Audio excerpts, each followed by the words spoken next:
ஹalleluya. எபிரேயர் 10வது அதிகாரம் 36 37 வசனங்களை வாசியுங்கள். எபிரேயர் 10வது அதிகாரம் 36 37 வசனங்கள். நீங்கள் தேவனுடைய சித்தத்தின்படி செய்து வாக்குத்தத்தம் பண்ணப்பட்டதை பெறும்படி பொறுமை உங்களுக்கு வேண்டியதா இருக்கிறது.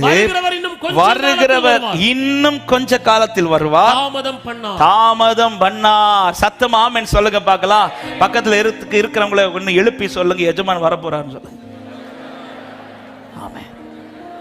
சிலர் வீட்டுக்காரங்களை நினைச்சிட்டு இருக்கிறீங்க, எஜமான் வருவார், தாமதம் பண்ண மாட்டார். இப்படி சொல்லும் போது சிலருக்கு இப்ப என்ன நினைப்பு தோணுனா, கேட்கிறவங்களுக்கு இததான 2000 வருஷமா சொல்லிட்டு இருக்கிறாங்க. ஆமென்.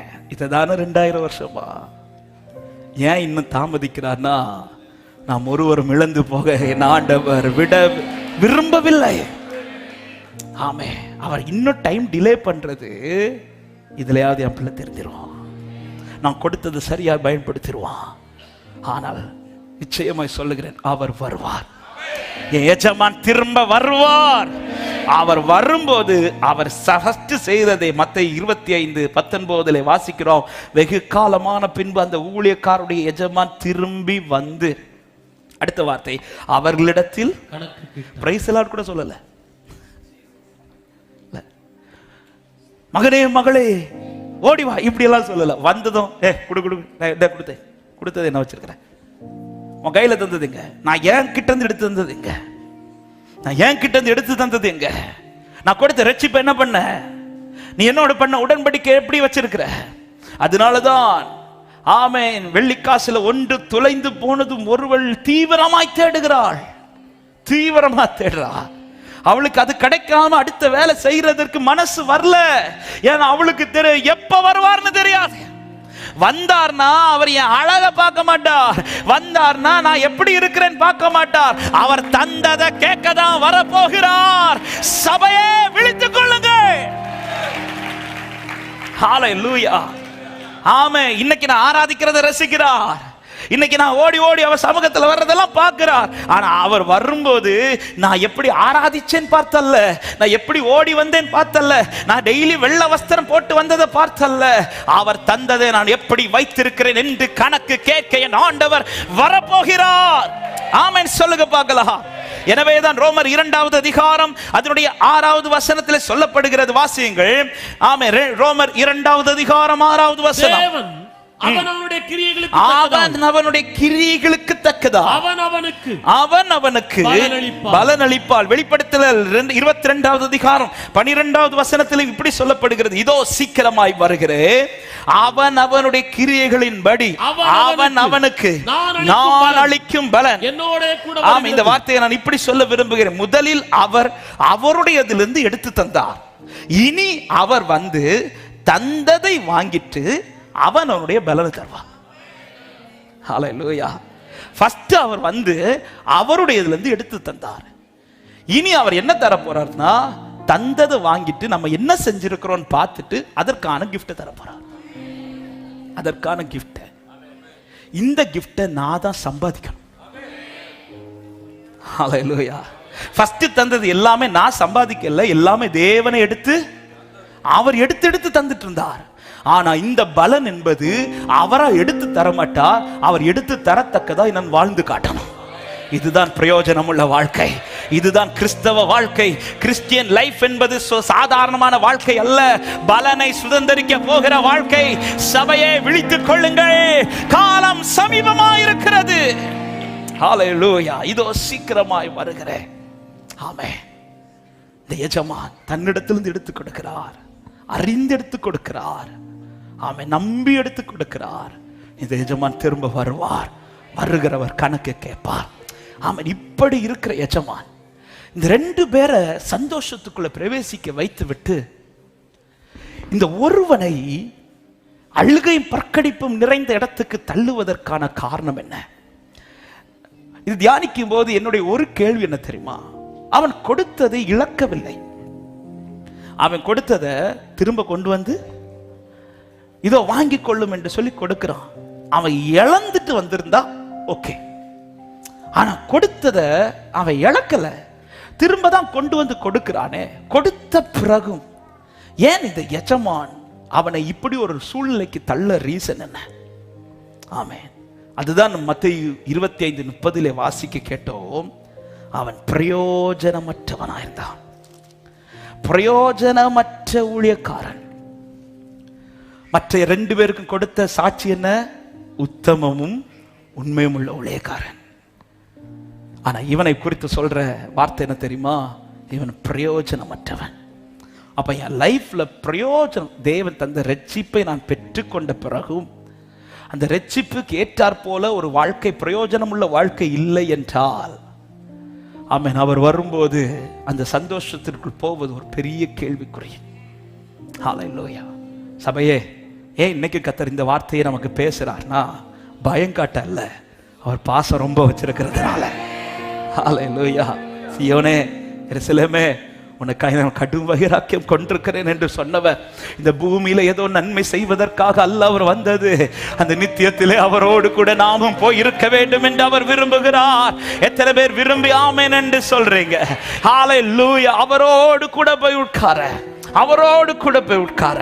அப்படி இருக்கும்போது ஏன் இவனுக்கு இப்படி ஒரு நிலை, இப்படி ஒரு பனிஷ்மெண்ட், இப்படி ஒரு நிலை? அவனும் மற்ற ஊழியர்காரர்களை போலதானே இருந்தார். அவனும் புறம்பா இல்லாமல் உள்ளதான இருக்கிறான். ஆனா அந்த 2 பேருக்கு கிடைக்காத இந்த சந்தோஷம் இவனுக்கு கிடைக்காமல் போக, மற்ற 2 பேருக்கு கிடைத்த சந்தோஷம் இவனுக்கு கிடைக்காமல் போக காரணம் என்ன? இந்த வார்த்தையை தியானித்துக் கொண்டிருந்த போது ஆண்டவர்கிட்ட ஜெபித்த ஜெபம் இதுதான்.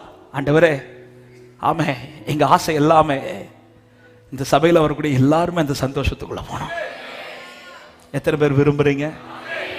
எத்தனை பேர் விரும்புறீங்க நானும் என் குடும்பமும் அந்த சந்தோஷத்துக்குள்ள போனோம்? ஒரு ஆளு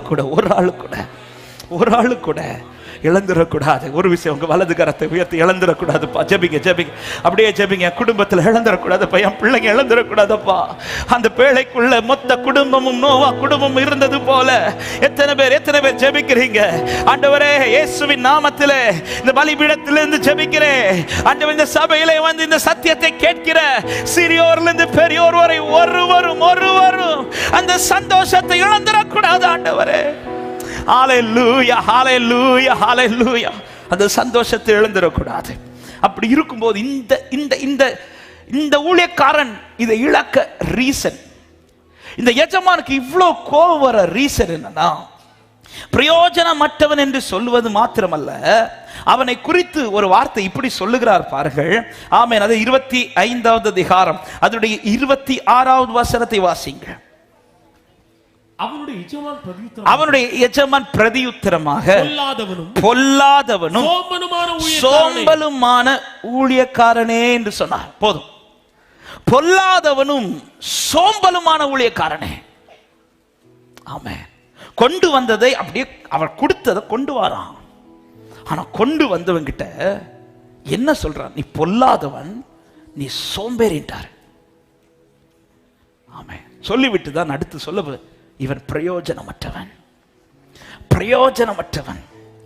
ஏன் இந்த வார்த்தையை சொல்ல எஜமான் கோபம் உண்டாக ரீசன் என்னன்னா, கொடுக்கப்பட்ட காலத்துல அவன் அதை சரியாய் பயன்படுத்தவில்லை. ஏன் பயன்படுத்தலைன்னா, ஒரு 3 காரியங்களை வேகமாய் 10 நிமிஷத்துல நான் சொல்லி ஜெபிக்க விரும்புகிறேன். 1, அவன் அறியாமல் இருந்தான். அவன் அறியவில்லை. எதை அறியவில்லை? எதுக்கு என் கையில இதை தந்தார் என்பதை அவன் அறியல. திடீர்னு ஊழியக்காரர்கள் 3 பேரை கூப்பிடுறார். ஒருத்தன் கையில 5 கொடுக்கிறார், ஒருத்தன் கையில 2 கொடுக்கிறார், ஒருத்தன் கையில 1 கொடுக்கிறார். 5 கொடுத்தவருக்கு தெரிஞ்சிட்டு என்ன தெரிஞ்சிட்டு? அவர் தந்ததே இதை 10 மாத்துறதுக்கு. 2 கொடுத்தவனுக்கு தெரிஞ்சிட்டு என்ன தெரிஞ்சிட்டுனா, அவர் தந்ததே இதை 4 மாத்துறதுக்கு. ஆனா 1 கொடுத்தவனுக்கு தெரியல. அப்படி தெரிஞ்சிருக்குமானா அவன் ட்ரை பண்ணியிருப்பான். ஃபர்ஸ்ட் ட்ரை பண்ணி மாத்த முடியல, அதனால போய் புதைச்சேன்னா ஒரு ரீசன் இருக்கு. ஆனா பைபிள் என்ன சொல்லுது? மத்தேயு 25வது அதிகாரம் 16, 17, 18 வசனங்களை வாசிங்கள். 5 தாலந்தை வாங்கினவன் போய் அவைகளை கொண்டு வியாபாரம் பண்ணி வேற 5 தாலந்தை சம்பாதித்தான். அப்படியே 2 தாலந்தை வாங்கினவனும் வேற 2 தாலந்தை சம்பாதித்தான். 1 தாலந்தை வாங்கினவனோ போய் நிலத்தை தோண்டி தன் எஜமானுடைய பணத்தை புதைத்து வைத்தான். மத்த 2 பேரும் தெரிஞ்சு சரியான ட்ராக்ல போறாங்க. ஆனா இவனுக்கு தெரியல. அதனால வாங்கின உடனே அவன் எடுக்கிற டிசிஷன் என்ன தெரியுமா? நிலத்தை தோன்றா, மண்ணுக்குள்ள புதைச்சு வைக்கிறான். அதை புதைத்து வைத்து விட்டா என்ன செய்யணும் தெரியாது. இதை வச்சு என்ன செய்யணும்? எதுக்கு இது தந்தாரு? எதுக்கு இதை என் கையில கொடுத்தாரு? இன்னைக்கு நிறைய பேருடைய நிலையை இதுதான். என்ன நிலை தெரியுமா? எதுக்கு என்ன ரட்சித்தார்? ஆமே. ரட்சிப்புனா என்னன்னு ஒரு கொஸ்டின் கேட்டா எத்தனை பேர் தைரியமா ஆன்சர் பண்ணுவீங்க? இன்னைக்கு இயேசுனா யாருன்னு கேட்டா எத்தனை பேருக்கு தைரியமா சொல்ல முடியும்? இன்னைக்கு நிறைய பேருக்கு தெரியல. எதுக்கு ரட்சிக்கப்பட்டேன்? எதுக்கு இந்த ஞான ஸ்நானம்? எதுக்கு கர்த்தர் அபிஷேகித்தார்? சிலர்லாம் சொல்லுவாங்க தெரியுமா, பாஸ்டர் எதுக்கு இவரை கட்டுனேனே தெரியல. அது எப்ப சொல்லுவாங்க தெரியுமா? 15 வருஷம் தாண்டின பிறகு. எதுக்கு இவரை கட்டுனேனே தெரியல பாஸ்டர்.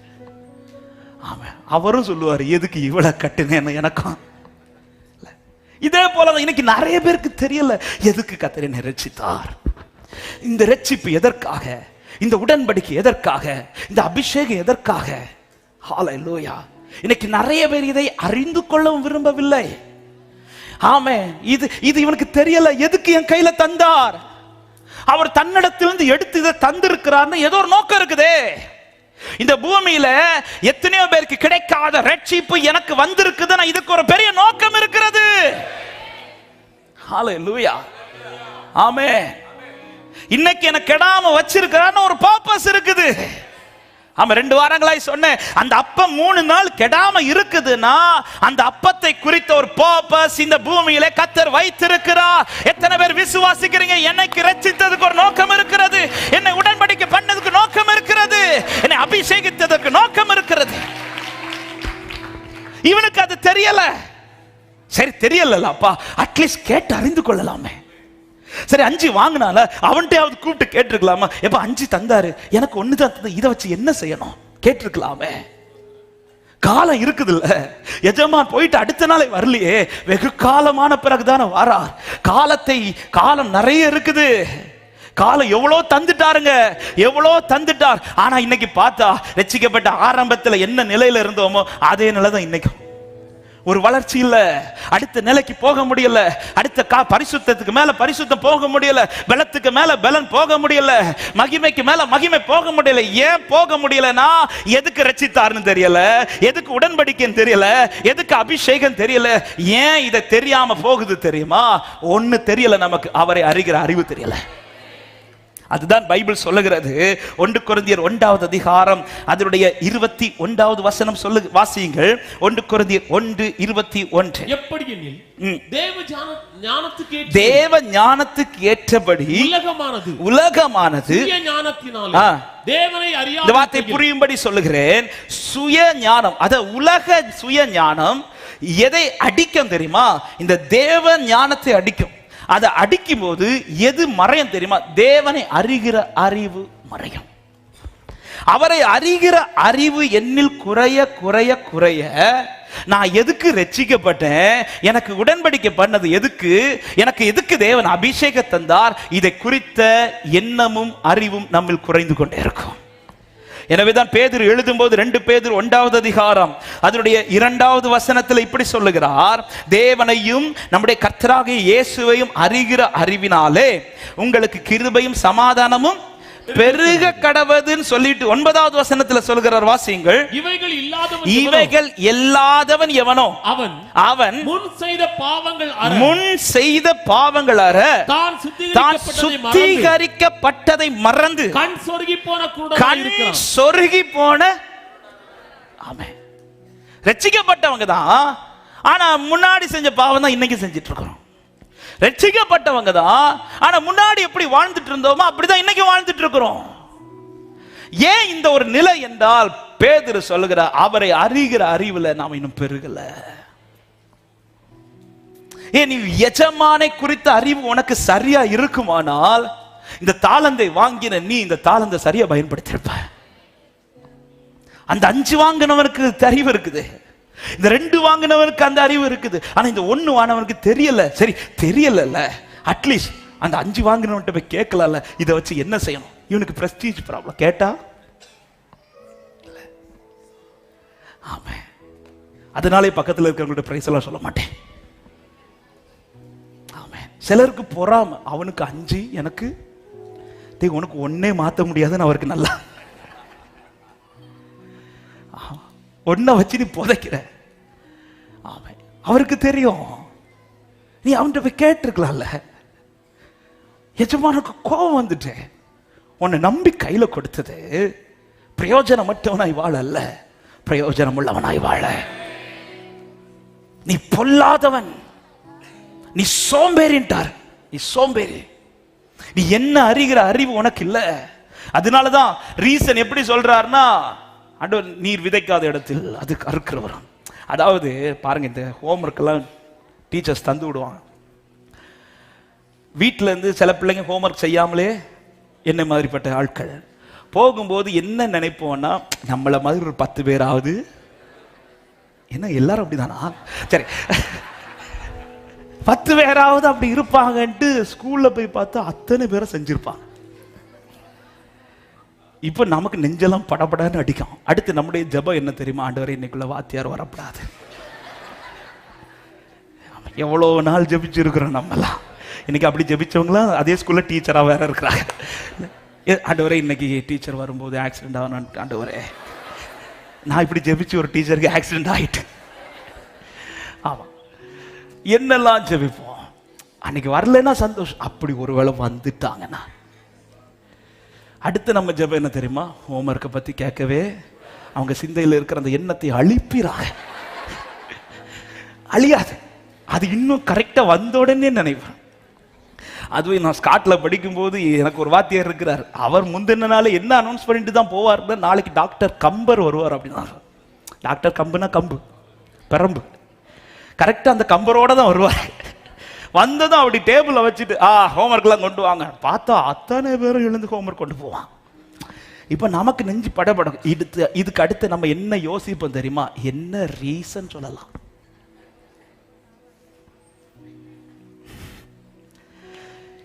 இவனை ஃபர்ஸ்டே கூப்பிட்டுட்டே அந்த ஒன்ன தான் கேட்டா இவன் கிடுங்கிருப்பான். கிடுங்கிருப்பான்னு சொல்றதை விட அவன் தைரியம் இருந்தாங்க அப்படின்னு சொல்லி தைரியமா கொடுத்துருப்பான். ஏன்னா அவனுக்கு தெரியும், 1 வாங்கின எனக்கு 2 மாற்ற முடியல, 5 வாங்கினவன் 10ஆவாமா. அதனாலதான் ஃபர்ஸ்ட் வந்தவொடனே 5 கொடுத்தோட்டு இங்க வாட்டார்.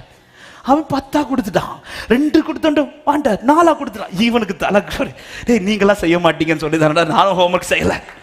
அதுல சில நம்ம ஃப்ரெண்ட்ஸ் எல்லாம் வந்து நம்மள உசு பேத்தி அனுப்போம். டே நாளைக்கு ஹோம்ஒர்க் செஞ்சிடாத, ஹோம்ஒர்க் செஞ்சு. அவன் சொன்னா நம்மளும் செய்ய மாட்டோம். ஆனா அவன் அன்னைக்கு லீவ் வேற போட்டுருவான். இப்ப அத்தனை பேரும் கொண்டு கொடுத்துட்டாங்க. இவனுக்கு இவன் தூரத்துல இருந்து பாக்குறான், 5 10 மாத்திட்டான். இப்ப என்ன ரீசன் சொல்லலாம்? என்ன ரீசன் சொல்லலாம்? ரீசனை தேடுறான்.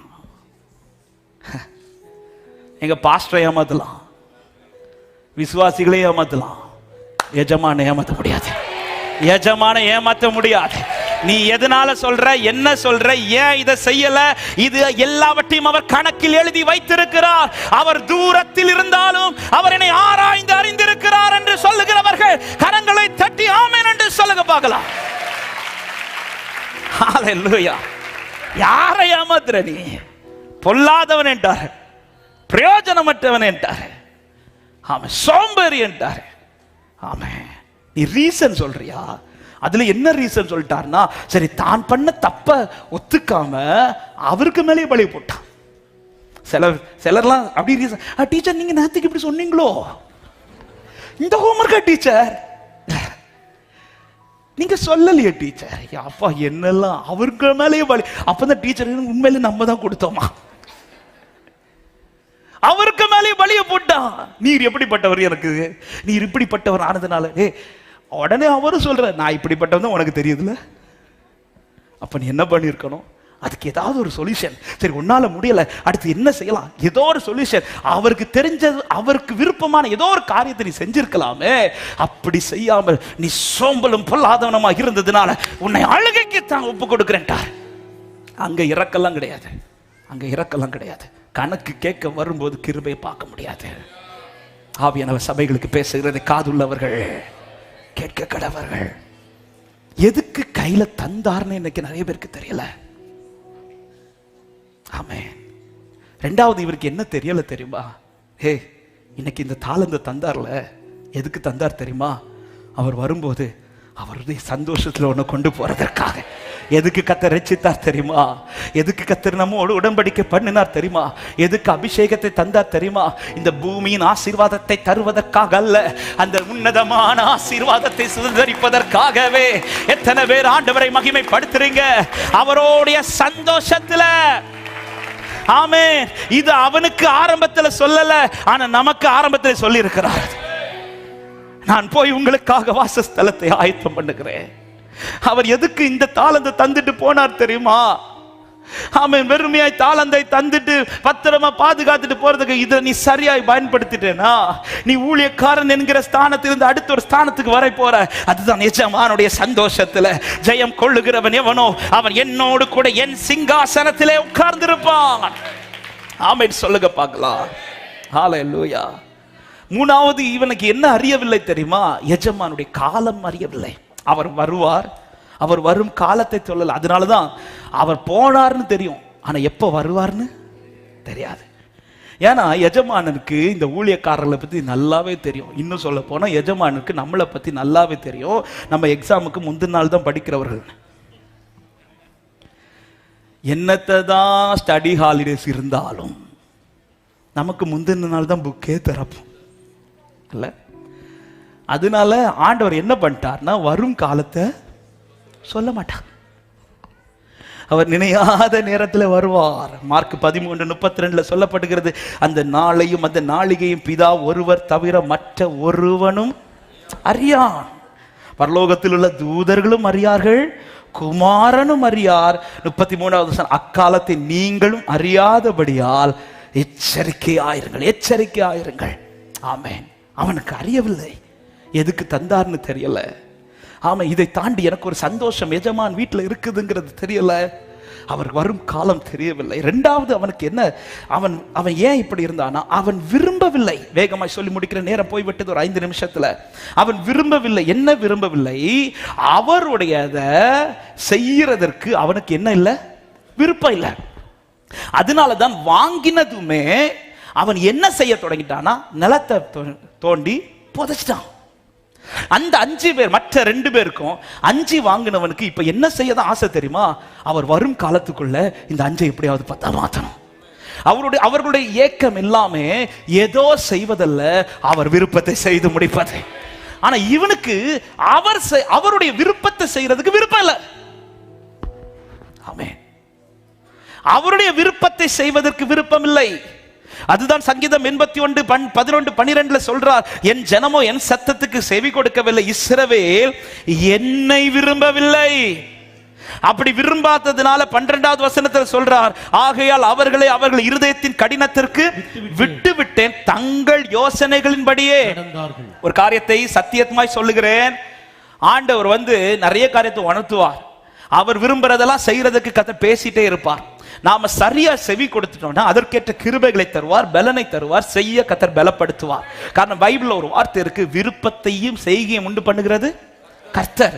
அவர் விருப்பத்தை தருவார், அவர் செய்கை உண்டு பண்ணுவார். அதை நம்ம சரியா கையாண்டுட்டோம்னா, சரியா நின்னுட்டோம்னா, அட்லீஸ்ட் ஒரு ஸ்டெப்பாவது எடுத்து வச்சுட்டோம்னா, அதை தொடர்ந்து முன்னேற்றுவதற்கு, பெருக பண்ணுவதற்கு கர்த்தருடைய கிருபை இன்னும் நமக்கு வந்து கொண்டிருக்கும். ஆனா செவி கொடுக்காம போயிட்டோம்னா ஆண்டவரே சொல்றாரு, நான் விட்டுருவேன்டார், நான் விட்டுருவேன். அப்படி விட்டுட்டார்னா அவங்க எப்படிதான் நடப்பாங்க தெரியுமா? தங்கள் யோசனையின்படி. தங்கள் யோசனையின்படி அவன் என்ன விரும்புறானோ அதை செய்வான், அவனுக்கு என்ன விருப்பமோ அதை செய்வான். ஆமென். ஆமா, இப்படி ஒரு நிலைமை சபை தள்ளப்படாமல் இருப்பதாக. ஹல்லேலூயா. அவனுக்கு விரும்பல. இன்னைக்கு பாருங்க, தேவனுக்கு அடுத்த காரியத்தில் விரும்பி செய்யறோமா? ஜெபிக்கிறது விரும்பி செய்யறோமா? பைபிள் படிக்கிறது விரும்பி செய்யறோமா? அவனுக்கு விருப்பம் இல்லை. அவனுக்கு தேவனுடைய அதாவது 1 2 மாத்துறது அவனுக்கு விருப்பம் இல்லை. அவனுக்கு விருப்பம் இல்லை. அவனுக்கு மற்ற காரியங்கள் எல்லாம் விருப்பம். உலகம் இவன் இந்த தாளந்தை புதைச்சி வச்சுட்டு என்ன செஞ்சிருப்பான்னு நினைக்கிறீங்க? வேற ஏதோ காரியத்தை செய்ய போயிருப்பா. ஆனா மற்றவர்கள் 2 பேரும் அப்படி அல்ல. அவருடைய ஏக்கமே எஜமான் வருவார், எஜமான் வருவார், இந்த 5 10 மாத்தணும், இந்த 2 4 மாத்தணும். ஆனா இந்த 1 வாங்கினவனுக்கு இதுல விருப்பமே இல்லை. அதனால புதைச்சு வச்சுட்டா. இன்னைக்கு நிறைய பேருக்கு அதுதான். பைபிள் படிக்க விருப்பம் இல்லை, ஆனா மொபைல் பார்க்க ரொம்ப விருப்பம். ஜெபிக்க விருப்பம் இல்லை, ஆனா மற்றவங்க கிட்ட பேசுறதுக்கு ரொம்ப விருப்பம் இல்ல. ஆராதிக்கிறதுக்கு விருப்பம் இல்லை, ஆனா அரட்டை அடிக்கிறதுக்கு ரொம்ப விருப்பம் இல்ல. தேவனுக்காய் சுவிசேஷ ஊழியம் செய்யறதுக்கு விருப்பம் இல்லை, ஆனா சுத்துறதுக்கு விருப்பம். ஆமென். தேவ பிள்ளைகளுக்கு தேவனுக்காய் பாட அனுபவிப்பது விருப்பம் இல்லை, ஆனா டீ குடிக்க விருப்பம். ஏன்னா இன்னைக்கு டீ கடை தான் நிறைய ஜாஸ்தி ஆகுது. தவறாம டீ குடிக்கிற கூட்டங்கள் அங்க இருக்கும் இல்ல. ஆனா தேவனுக்கான விஷயத்துல தவறாம செய்யறோமா? சிலருக்கெல்லாம் டீ குடிக்கலைன்னா கையெல்லாம் ஆடும், இது குடிகாரன் மாதிரி. ஆனா தேவனுக்கு அடுத்த விஷயத்துல என்னால செய்ய முடியலன்னா ஏன் உள்ள ஆடணும். ஆமென். ஹல்லேலூயா. எப்படி ஒரு மீனுக்கு தண்ணீர் இல்லைன்னா துடிக்குமோ, அதே போல எனக்கு பிரச்சனை இல்லைன்னா துடிக்கணும், எனக்கு தேவ உறவு இல்லைன்னா துடிக்கணும். ஹல்லேலூயா. இன்னைக்கு அந்த துடிப்பு இல்லையா, இந்த விருப்பம் இல்லையா, சபையே கர்த்தர் விட்டுட்டான்னு அர்த்தம். விட்டாலும் கணக்கு கேட்பார், விட்டாலும் கணக்கு கேட்பார். வந்தவர் தந்தவர் கணக்கு கேட்பார். சபையே சத்தத்தை கர்த்தர் பேச வைத்துக் கொண்டிருக்கிறார் என்றால் பயத்தோடு நடுக்கத்தோடு பேசிக் கொண்டிருக்கிறேன். காலத்தை பிரயோஜனப்படுத்திக் கொள்ளுங்கள். ரோமர் 1வது அதிகாரம் 21வது வசனத்தில் சொல்லப்படுகிறது, அவர்கள் தேவனை அறிந்தும் அவரை தேவன் என்று மகிமைப்படுத்தாமலும் ஸ்தோத்தரியாமலும் இருந்து தங்கள் சிந்தைகளினாலே வீணரானார்கள். உணர்வில்லாத அவர்களுடைய இருதயம் இருளடைந்தது. விருப்பமே இல்லை, விருப்பமே இல்லை. வீட்டுல விரும்பி தூங்கிட்டு இருக்கிறவங்க வேற வழி இல்லாம காலையில 3 மணிக்கு எழும்பி வருவாங்க சர்ச்சைக்கு. இங்க வந்தது ஆராதிக்கதான், ஆனா வந்தாலும் தூங்கிட்டு தான் இருப்போம். ஏன்னா எனக்கு அதுல விருப்பம் ரொம்ப ஜாஸ்தி. எதை விரும்புகிறோம், எதை விரும்புகிறோம்? வீணராகாமல் தேவன் விரும்புகிறதை செய்யுங்கள். இவனுக்கு விருப்பம் இல்லை. இதை நான் டீட்டெயிலா பேசணும்னு ஆசை, ஆனா ஒரு வார்த்தை சொல்லி நான் இந்த செய்தியை முடிக்க விரும்புகிறேன். 3வது, அவனுக்கு உணர்வு இல்லை. அவன் உணரவில்லை. என்ன உணரல தெரியுமா? தான் மண்ணுக்குள்ள வைத்த இந்த தாளந்த திரும்ப அதை கையில் எடுக்கும்போது இந்த தாளந்தின் மேல கரப்பட்டிருக்குங்கிறத உணரல. ஹல்லேலூயா. அவர் கையில கொடுக்கும் போது பரிசுத்தமா கொடுத்தார், ஆனா திரும்ப அவன் கையில கொடுக்கும் போது கரையோடு கொடுக்கிறான்.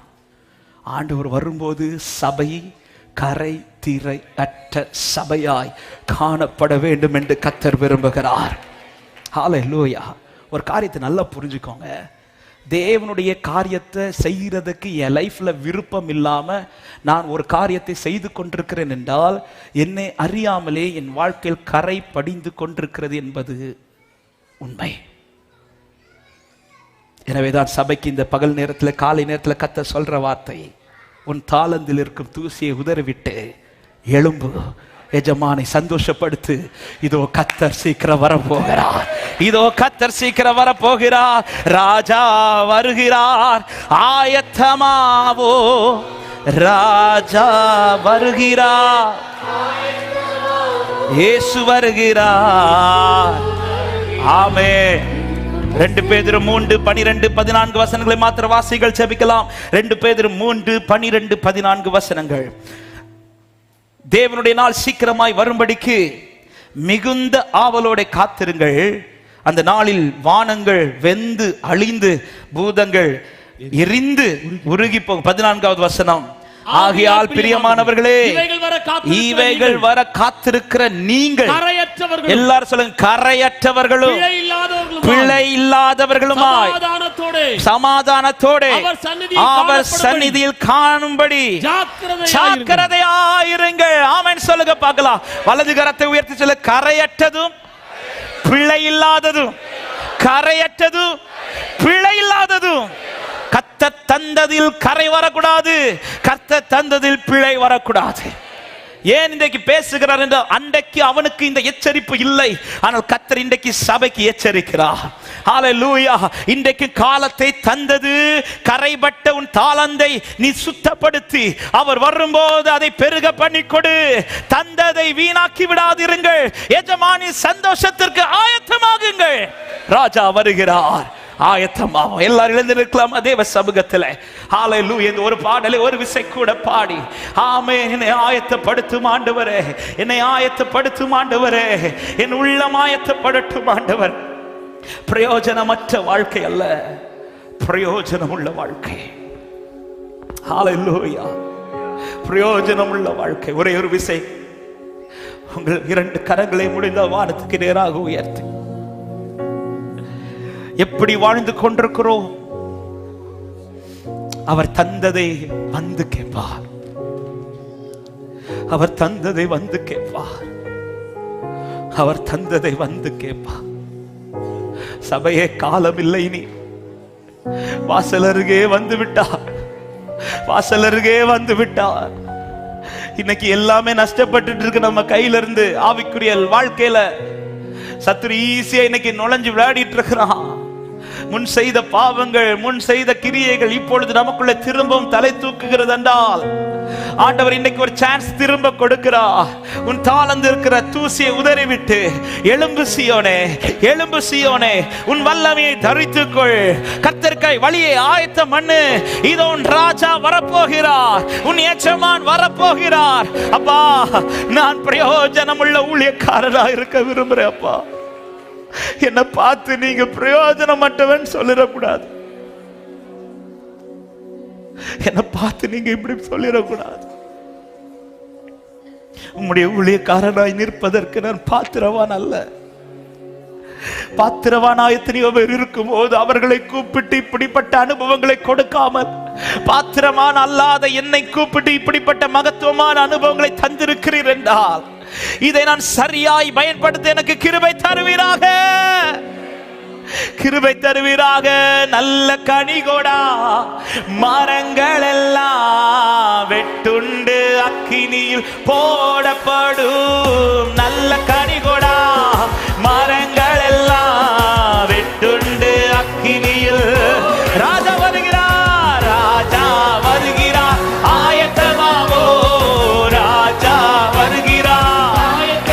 ஆமென். இயேசு வருகிறார், எதிர்கொண்டு செல்லுவோம். இயேசு வருகிறார், ராஜா வருகிறார், ராஜா வருகிறார்.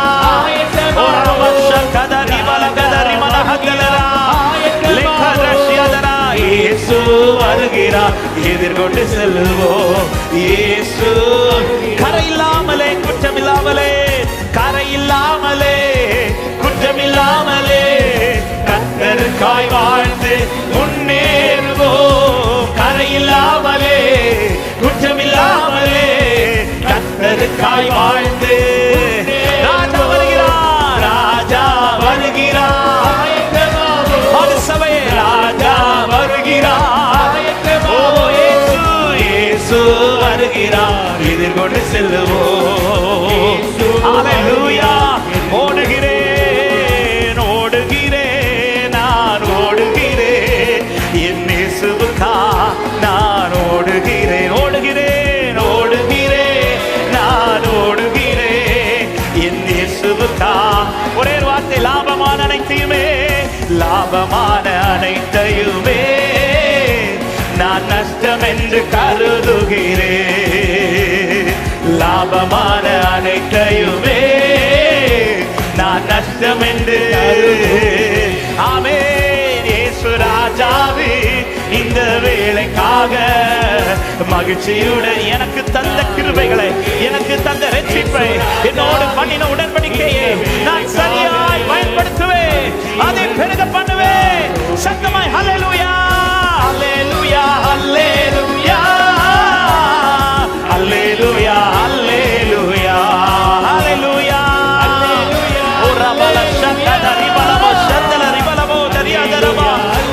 என் மணவாளன் இயேசு ராஜாவை, என் மணவாளன் இயேசு ராஜாவை நான் காணவே வாங்கி. ஆண்டவரே, என் கண்கள் பார்க்கணும், அவருடைய சந்தோஷத்தில் பங்கிக் கொள்ளணும்பா. ஒருவரும் அது இழந்திடக்கூடாதப்பா. ஆமென்.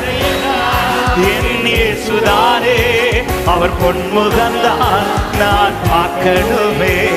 என் ஆசையெல்லாம் என் இயேசுதானே, அவர் பொன்முகந்தான். நல்ல கையை தட்டி ஹல்லேலூயா, ஹல்லேலூயா, ஹல்லேலூயா, ஹல்லேலூயா. ஓ ரபல ஷதலரே. ஓ மகிமை, மகிமை, மகிமை, மகிமை, மகிமை, மகிமை. சொல்லுங்க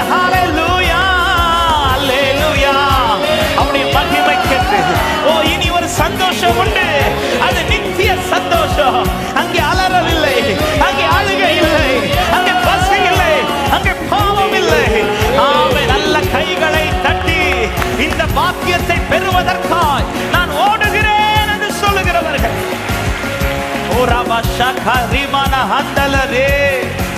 Thank you Holy Spirit. Thank you Holy Spirit. Hallelujah. Hallelujah. இன்னைக்கு வீட்டுல போய் சிந்திங்கள், நான் பிரயோஜனம் உள்ளவனாய் வாழுகிறேனா, பிரயோஜனமற்றவனாய் வாழுகிறேனா?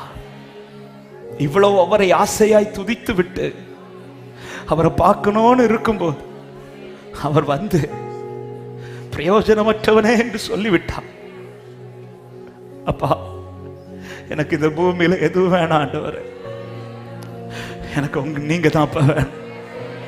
எனக்கு உங்களை பிரியப்படுத்தணும், உங்களுக்காய் வாழணும்.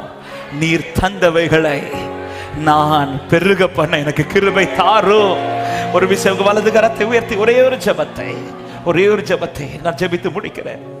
எனக்கு இன்னும் திரும்ப தாங்கப்பா, இன்னும் தேவை கிருபை, இன்னும் தேவை, இன்னும் தேவை. பரிசுத்தமுள்ள நல்ல தகப்பனே, நன்றியோடு உம்மை துதிக்கிறோம். கிருபையா இந்த காலை நேரத்தில் உம்முடைய சமூகத்தில் வந்து உம்மை பாடி ஆராதிக்க தேவன் பாராட்டின தயவுக்காக நன்றி அப்பா. எங்களுக்கு இன்னும் நம்பிக்கை இருக்கிறது ஆண்டவரே. நீர் பேசின வார்த்தைகள் சத்தியமானவைகள். காலத்தை பிரயோஜனப்படுத்திக் கொள்ளுகிற அந்த உணர்வையும் கிருபைகளையும் கர்த்தர் எங்களுக்கு இன்னும் தருவீராக. இனியும் நாங்கள் பிரயோஜனமற்றவர் ஊழியக்காரர்களாய் அல்ல, பிரயோஜனம் உள்ளவர்களாய் வாழ்ந்து எஜமானை வேதனைப்படுத்துகிறவர்களாய் அல்ல, எஜமானோடு கூட சந்தோஷத்தில் பங்குள்ளவர்களாய் மாற கர்த்தர் ஒவ்வொருவருக்கும் கிருபை தாரும் ஆண்டவரே. தந்தவர் நீர் வந்து கேட்க வரப்போகிறேன். வாசலருகே வந்து விட்டீர். இனியும் நாட்களை ஆண்டவர் வீணாக்காதபடிக்கு, வீணான சிந்தையோடு இல்லாதபடிக்கு, உணர்வுள்ளவர்களாய் புறம்பே இருக்கிறவர்களுக்கு முன்பாக ஞானவான்களாய் நடந்து கொள்ளும்படியான கிருபைகளை கர்த்தர் ஒவ்வொருவருக்கும் தருவீராக என்று அர்ப்பணிக்கிறோம். அடியானுக்கும் தருவீராக, ஒவ்வொருவருக்கும் கர்த்தர் தருவீராக ஆண்டவரே. இனியுள்ள நாட்கள் ஆண்டவர், எஞ்சியுள்ள நாட்கள் எங்களுடைய மரணமோ அல்லது உம்முடைய வருகை எதுவானாலும் அது வரையிலும் எஜமானன் பிரியப்படுகிறதே எங்கள் வாழ்க்கையாய் மாறட்டும் என்று அர்ப்பணிக்கிறோம்.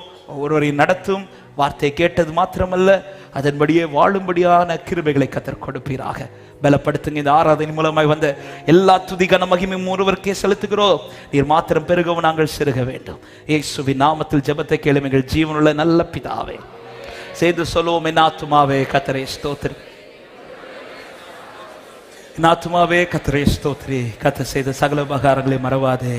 ஆமென். நம்முடைய கர்த்தராக இயேசு கிறிஸ்துவின் கிருபையும் பிதாவாகிய தேவனுடைய அன்பும் பரிசுத்த ஆவியானவருடைய ஐக்கியமும் சிநேகமும் பாதுகாவலும் நம் அனைவரோடும் சகல பரிசுத்தவான்களோடும் கர்த்தருடைய வருகை மட்டும் தங்கி இருப்பதாக. ஆமென். ஹல்லேலூயா. கர்த்தர் உங்களை ஆசீர்வதிப்பார். ஒரு வாழ்த்தி செல்லுங்கள். கர்த்தர் உங்களை ஆசீர்வாதமாய் நடத்துவார். God bless you.